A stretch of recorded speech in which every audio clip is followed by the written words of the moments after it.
Well, the Iranian government has been using cryptocurrency to avoid sanctions from the U.S. and to create more revenue. Just last month, a review of U.S. blockchain data found that since 2018, the country evaded the penalties and traded $8 billion worth of transactions through crypto exchange Binance.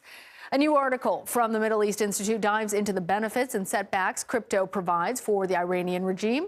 Eric Loeb is the author of that article, and he joins us now. He is a scholar with the Middle East Institute's Iran program and an associate professor at Florida's International University. Eric, thanks for joining us. So tell us, how much has Iran benefited from international deals using crypto? Well, thanks for having me. In its totality, it's difficult to say. Iran has been particularly active in the cryptocurrency market since 2018, not surprisingly, when the U.S. withdrew from the Joint Comprehensive Plan of Action and reimposed sanctions against the country. And it's been active in the crypto market for two reasons.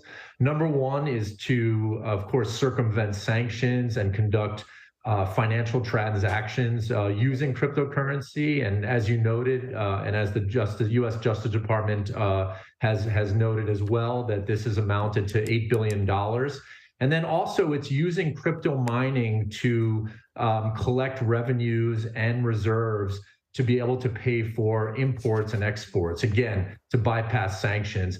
And that number has been around in the millions of dollars, perhaps even in the hundreds of millions of dollars. Again, we're still not sure what the definitive figures are. And Eric, you also write that Iran is not alone. Russia and China are also considering creating their own digital currencies, hoping to reap some of these benefits. What is the status right now of that?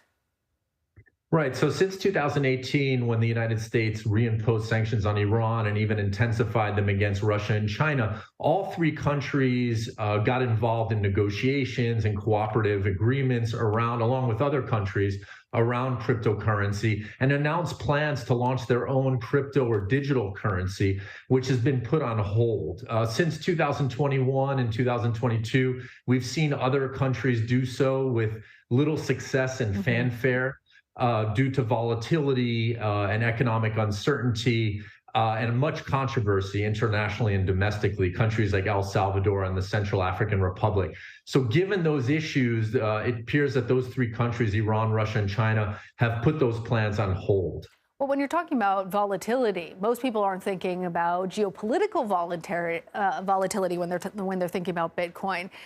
They're thinking of FTX. They're thinking of all the cryptocurrencies that are having problems right now. How is that affecting Iran's approach to crypto? So this price or economic volatility that we're referring to has affected Iran, Russia, and China in terms of its plans to put creating a national digital cryptocurrency on hold, given the wide and drastic price swings of these assets.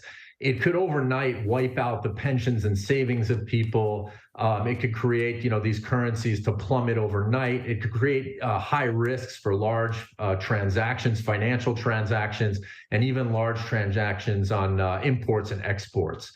So that's something that these countries have had to keep an eye on as they look to use it as an instrument to circumvent economic and sanctions imposed by the U.S. international community, and even try to navigate an international or global financial system dominated by the U.S. dollar. When you're talking about sanctions, one of the questions that often comes up is how the politics, how governments have been separated from people. In this case, we're talking about the Iranian government seeking to benefit from crypto.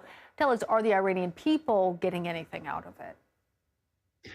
So the Iranian people are certainly getting something out of it. And again, it depends who you're talking about. There are people who are using it to earn money, to move money out of the country. They themselves having to deal with the impact of sanctions and using this as a tool to try to mitigate those negative effects.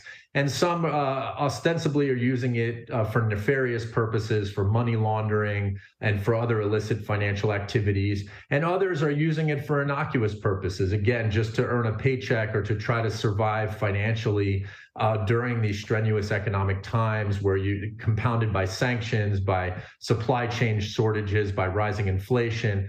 And on the other hand, Iran has imposed regulations on traders and miners inside the country, where it's trying to force them to sell their cryptocurrency to the central bank that they could use as reserves for financial transactions and for imports and exports. And such regulations and restrictions may make it more difficult for everyday Iranians to operate in that market inside of Iran and even internationally.